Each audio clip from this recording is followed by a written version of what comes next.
एवं जम्बूद्वीप का सामान्य स्वरूप।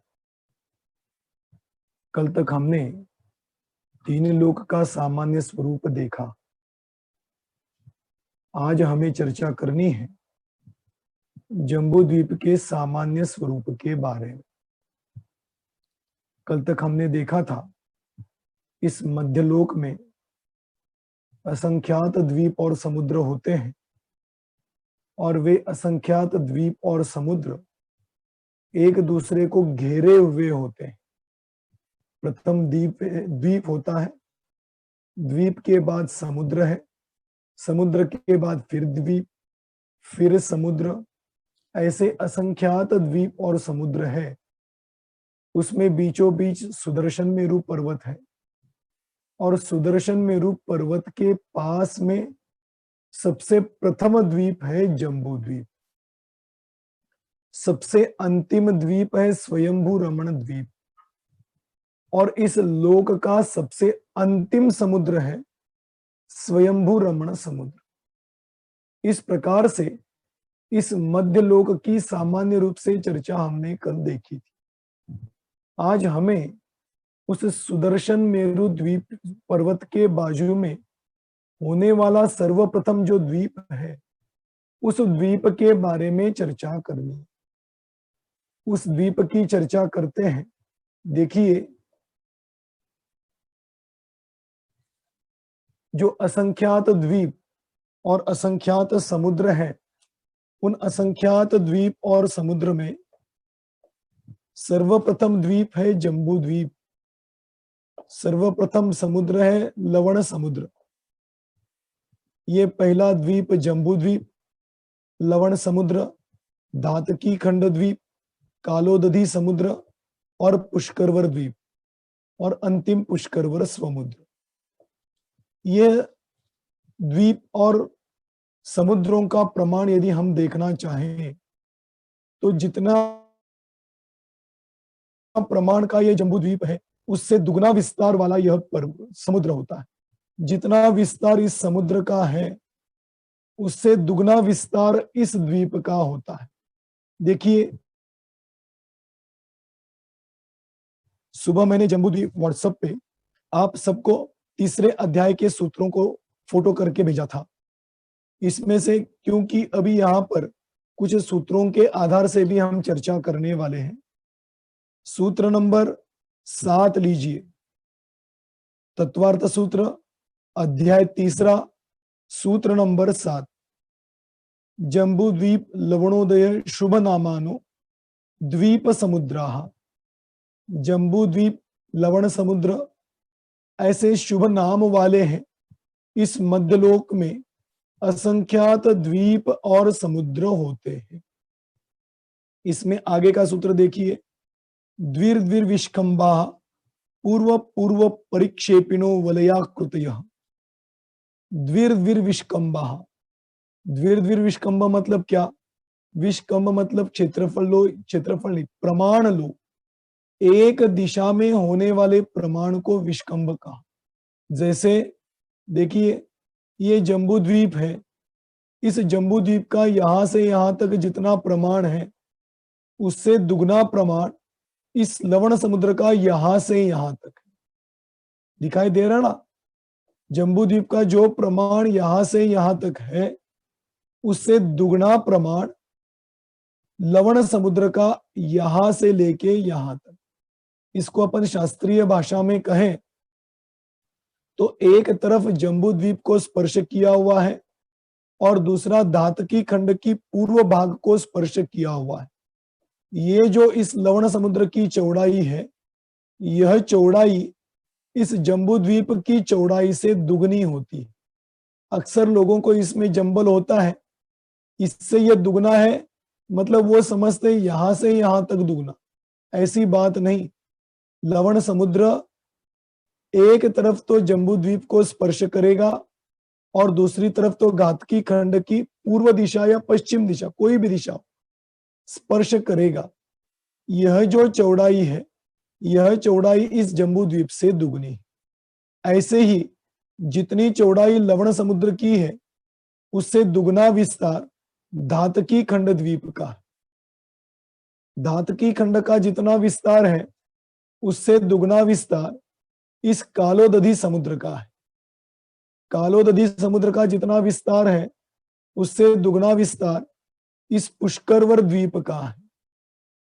पुष्करवर द्वीप का जितना विस्तार है उससे दुगना विस्तार पुष्करवर समुद्र का है। इस प्रकार से जम्बू द्वीप से लेके स्वयंभू रमण समुद्र तक क्रमशः जैसे जैसे आगे बढ़ते जाएंगे तो पहले क्षेत्र से समुद्र का विस्तार दुगना है, उस समुद्र से अगले क्षेत्र का विस्तार दुगना है। ऐसे जम्बू द्वीप से लेके लवण समुद्र तक आप बढ़ाते जाना। इस प्रकार से इस सूत्र में बताया द्विर्द्विर विष्कंबा पूर्व पूर्व परिक्षेपिनो वलयाकृतय।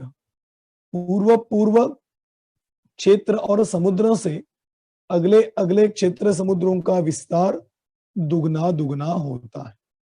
इस प्रकार से इस मध्यलोक में दुगने दुगने विस्तार वाले द्वीप और समुद्र बढ़ते हुए अंतिम समुद्र तक पहुंचते हैं। अब इसका जो सबसे पहला वाला द्वीप है, जिस द्वीप का नाम है जम्बू द्वीप, सुदर्शन मेरु पर्वत को चारों ओर से घेरा हुआ यह सुंदर द्वीप है। देखिए, आज से हम जम्बू द्वीप की चर्चा कर रहे हैं।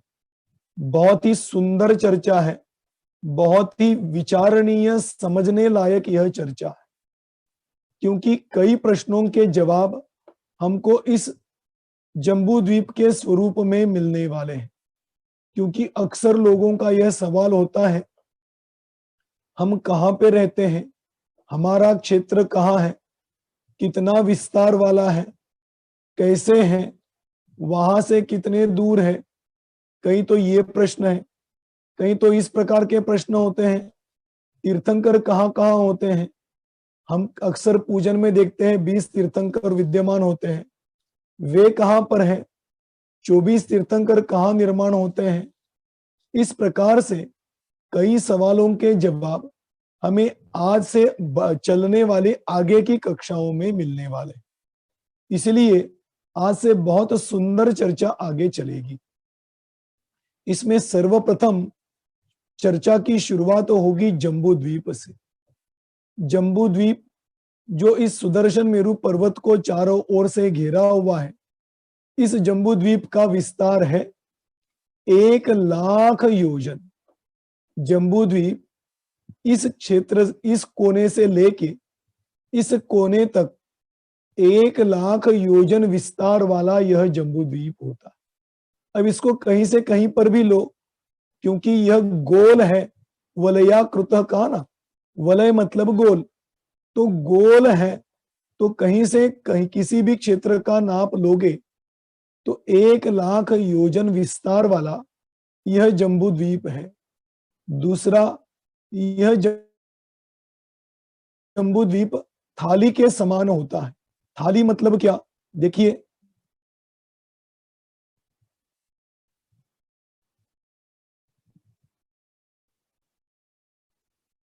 यह जो आपको दिखाई दे रहा है ना, यह जम्बू द्वीप बिल्कुल जमीन पे प्लेन है। जैसे हमने आज तक पृथ्वी का आकार गोल देखा है, आपने कहीं पर भी पढ़ा होगा साइंस में कि पृथ्वी गोल है, चारों तरफ से गोल है, लेकिन ऐसा यहां पर नहीं। यह तो थाली के समान है। थाली के समान मतलब क्या, कि जैसे थाली हम रखते हैं तो वह थाली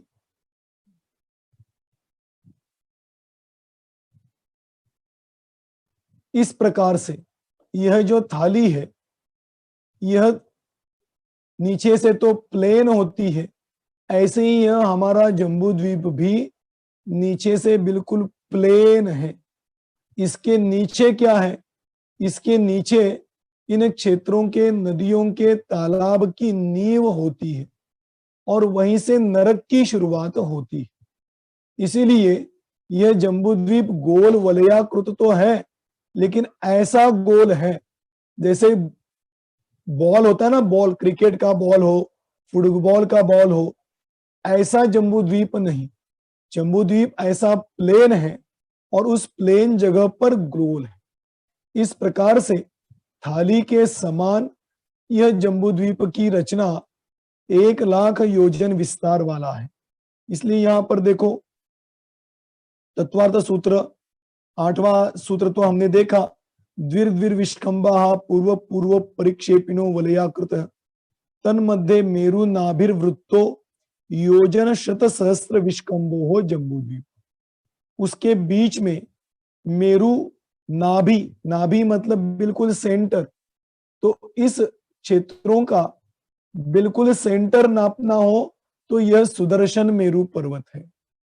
इसको वृत्तो योजन सहस्त्र विष्कंभो हो, शत सहस्त्र मतलब 1,00,000 योजन, वृत्त मतलब गोल, ऐसा विष्कंभ वाला जम्बूद्वीप होता है। इस जम्बूद्वीप में 7 क्षेत्र हैं, 6 पर्वत हैं और 14 नदियां हैं।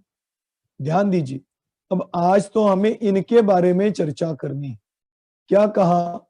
जम्बूद्वीप में 7 क्षेत्र हैं, 6 नदियां, 7 क्षेत्र हैं, 6 पर्वत हैं और 14 नदियां होती।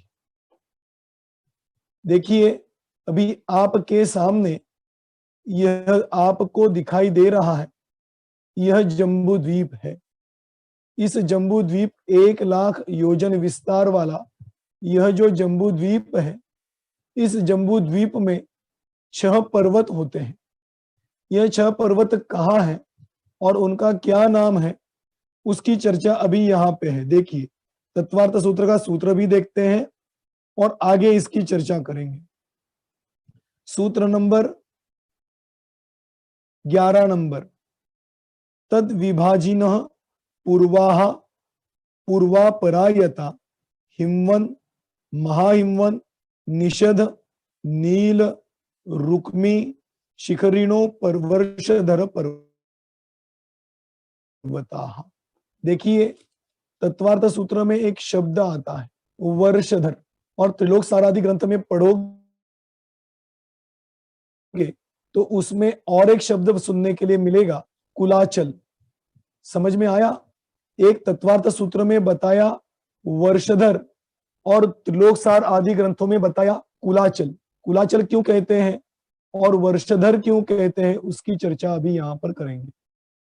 कुल, कुल परंपरा से जो अचल मतलब पर्वत चले आ रहे हैं। कौन सी कुल परंपरा? अनादिकालीन जो कुल परंपरा चली आ रही है, इस जम्बूद्वीप की अनादिकाल से कुल परंपरा चली। क्योंकि यह जम्बूद्वीप किसने बनाया? किसी ने नहीं बनाया। किसने नष्ट किया? किसी ने भी नष्ट नहीं किया। इसलिए यह जम्बूद्वीप अनादिकाल से चला आ रहा है। यह उसकी हुई कुल परंपरा।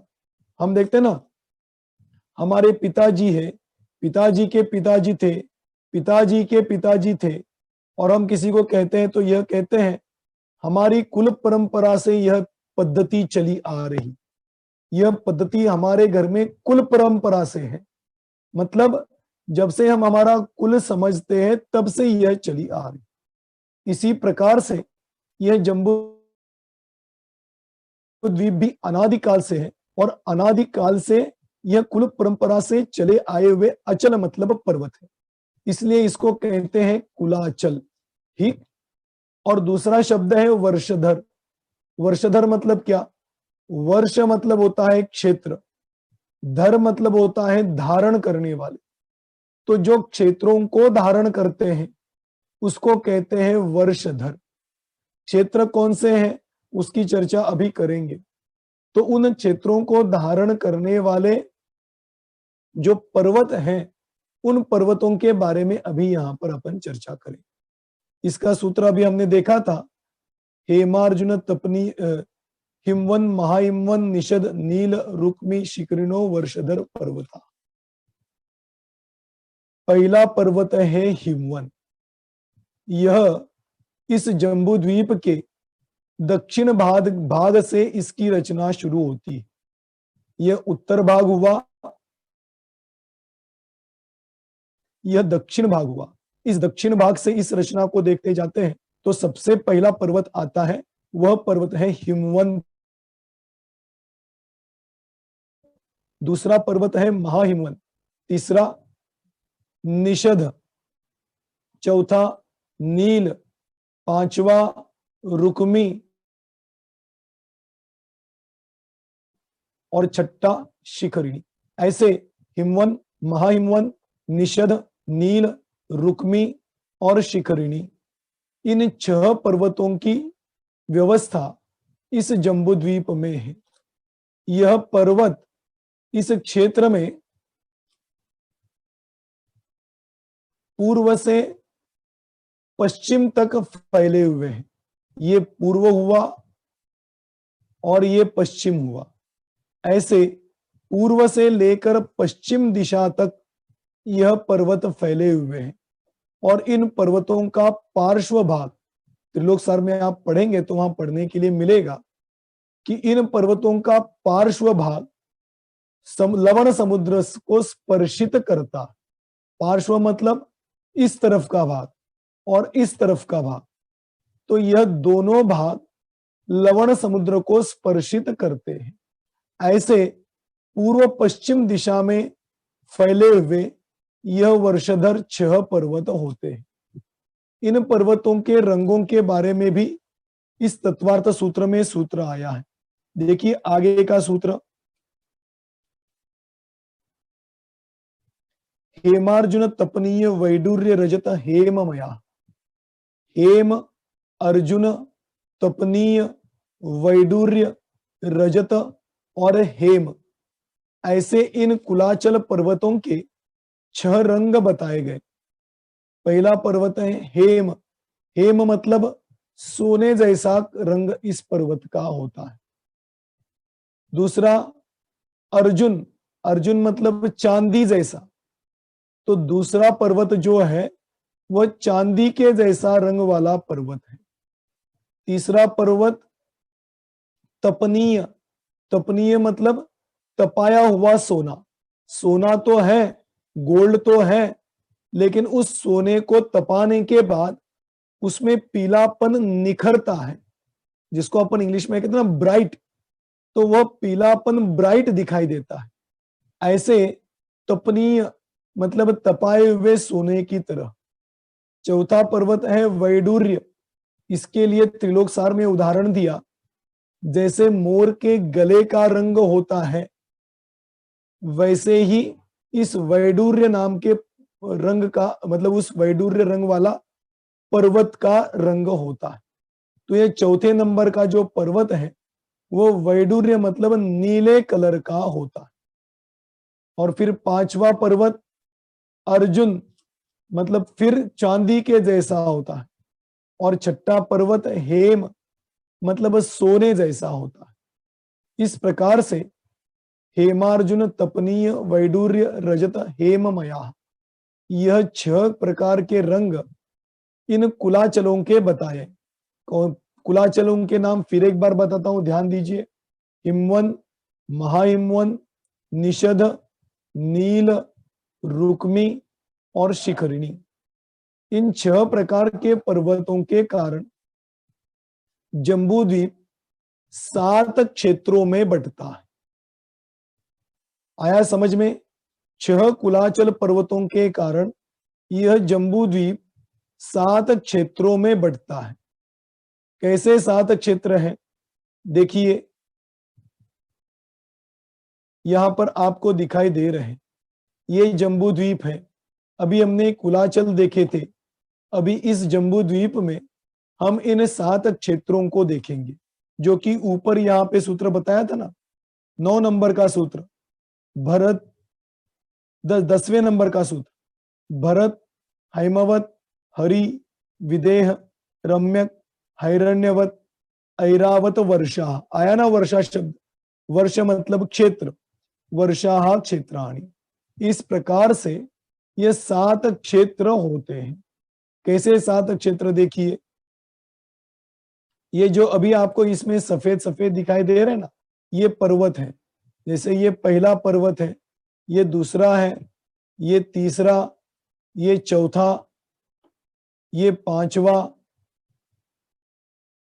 और ये छठा। ये 6 पर्वत है। इन 6 कुलाचलों के कारण यह जम्बू द्वीप इन 7 क्षेत्रों में बटा हुआ है।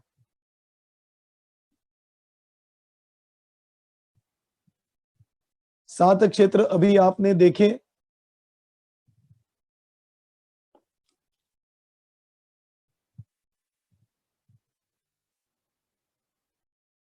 यह पहला क्षेत्र आपको दिखाई दे रहा है सबको?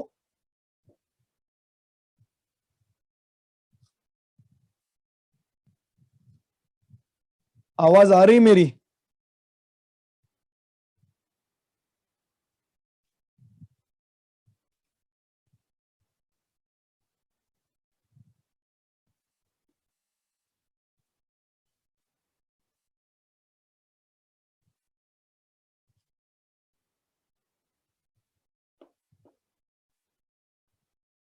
दिखाई दे रहा है? आवाज आ रही है? आवाज आ रही है भाई साहब, पर स्क्रीन शेयर नहीं हो रहा है, दिखाई नहीं दे रहा है। वो अभी कट गया था, अभी आ गया, स्क्रीन शेयर हो गया। हाँ 2 हो मिनट। रहा है।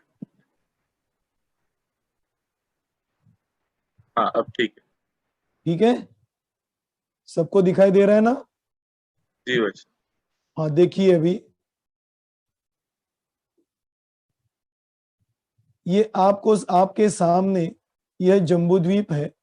इस जम्बू द्वीप के जो 6 कुलाचल अभी हमने देखे थे, 1, 2, 3, 4, 5 और 6, इन कुलाचलों के कारण यह जम्बू द्वीप 7 क्षेत्रों में बटा हुआ है।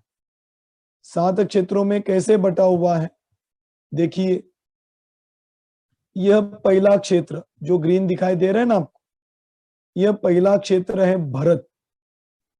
उसके बाद दूसरे नंबर का क्षेत्र हैमवत, तीसरे नंबर का क्षेत्र हरि, चौथे नंबर का क्षेत्र विदेह,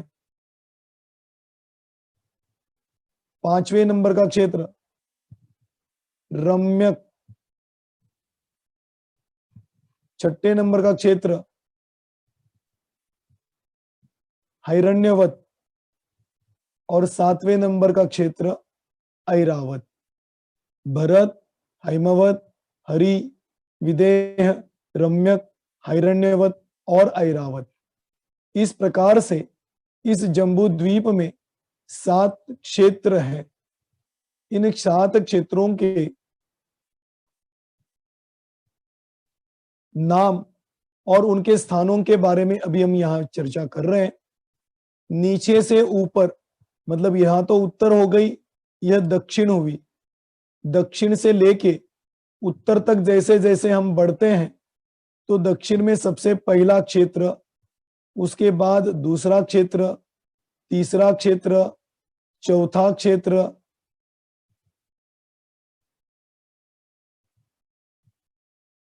पांचवा क्षेत्र, छठा क्षेत्र और ये 7वां क्षेत्र। इस प्रकार से यह भरत से लेके ऐरावत तक क्षेत्र, 7 क्षेत्र इस जम्बू द्वीप में पाए जाते हैं। इस प्रकार से 6 पर्वतों के कारण 7 क्षेत्रों में यह जम्बू द्वीप विभाजित होता है। इस प्रकार से यह 6 पर्वत और 7 क्षेत्र है। इसमें नदियां भी बहती हैं। 14 प्रकार की नदियां होती है। वह 14 प्रकार की नदियां कैसी है, उसकी सामान्य रूप से चर्चा हम यहां पर अभी करेंगे। देखिए, यह आपको दिखाई दे रहा है जम्बू द्वीप।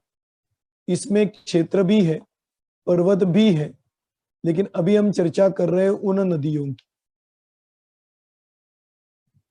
इस जम्बू द्वीप में जो 6 पर्वत हैं, इन 6 पर्वतों पर एक एक तालाब है। इस पर्वत पर एक तालाब, दूसरे पर्वत पर एक तालाब, तीसरे पर्वत पर एक तालाब, चौथे पर, पांचवें पर और छठे पर। जो 6 कुलाचल पर्वत है, इन 6 कुलाचल पर्वतों पे एक एक तालाब है। इसका विस्तार जब हम उस कुलाचल की चर्चा करेंगे तब उसकी चर्चा करेंगे। अभी तो इतना समझना, एक एक कुलाचलों पे एक एक तालाब है। उन 2 तालाबों 6 तालाबों में से 2 तालाब ऐसे हैं जिनमें से 3 नदियां निकलती, और बाकी सब तालाबों में से 2-2 नदियां निकलती। क्या कहा? 6 तालाब है, इन 6 तालाबों में से 2 तालाब ऐसे हैं जिसमें से 3 नदियां निकलती है, और बाकी सब तालाबों में से 2-2 नदियां निकलती। वो 2 तालाब कौन से हैं? एक तो भरत क्षेत्र वाला पहला, और दूसरा ऐरावत क्षेत्र वाला अंतिम। यह जो 2 तालाब हैं, इन 2 तालाबों में से 3-3 नदियां निकलती हैं, और बाकी के तालाबों में से 2-2 नदियां निकलती हैं। तो देख लीजिए, इसको गिनते हैं।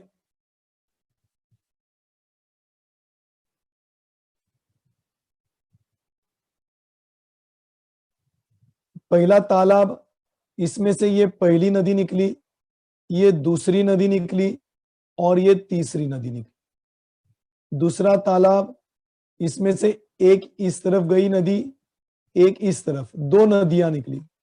तीसरे तालाब में से भी यहां से एक नदी निकली, यहां से एक नदी निकली। चौथे तालाब में से भी एक नदी, दूसरी नदी।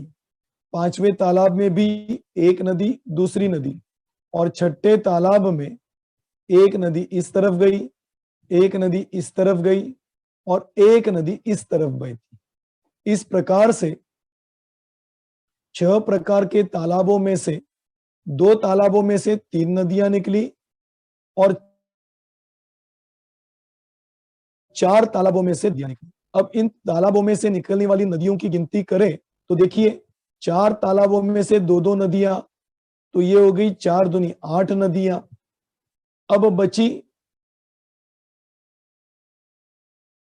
2 तालाब में से 3 दूना 6 नदियां। तो इस प्रकार से 14 नदियां इस जम्बू द्वीप में बहती है।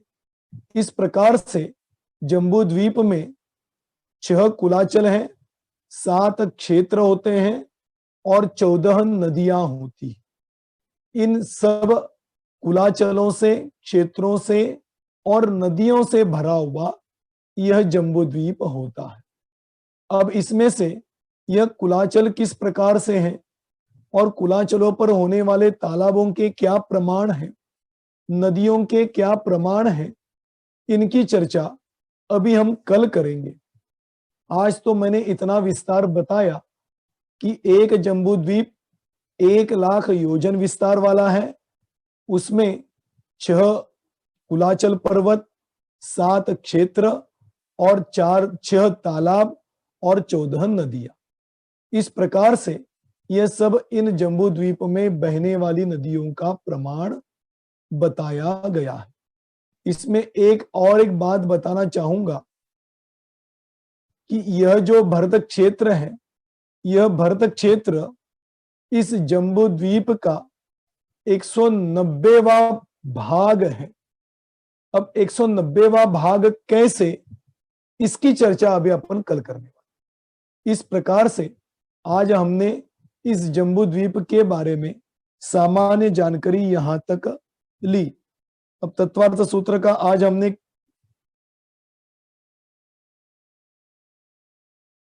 12वें नंबर का सूत्र देखा था। एक 14वें नंबर का सूत्र भी देखते हैं, और बाकी की चर्चा अपन कल करने वाले। 14 नंबर का सूत्र है पद्म, महापद्म, तिगिंछ, केसरी, महापुंडरीक और पुंडरीक। देखिए, इसी क्रम से यह तालाब लीजिए, दक्षिण से शुरू करना है आपको। पहला क्या है? पद्म। पहले सरोवर का नाम है पद्म, दूसरे सरोवर का नाम है महापद्म, तीसरे का तिगिंछ, चौथे का केसरी, पांचवें तालाब का महापुंडरी, और छठे तालाब का पुंडरी। ऐसे इन 6 तालाबों के नाम भी इस तत्वार्थ सूत्र में बताए हैं। ऐसे यह 6 तालाब और उसमें से निकलने वाली 14 नदियां यह प्रमाण इस जम्बूद्वीप का हमने आज देखा। कल हम इसकी नदियों के बारे में, कुलाचलों के बारे में और हो सके तो क्षेत्र के बारे में भी चर्चा प्रारंभ करेंगे। आज हम इतना ही विषय यहाँ पर लेंगे। अब इसके बारे में किसी को प्रश्न हो तो पूछिए।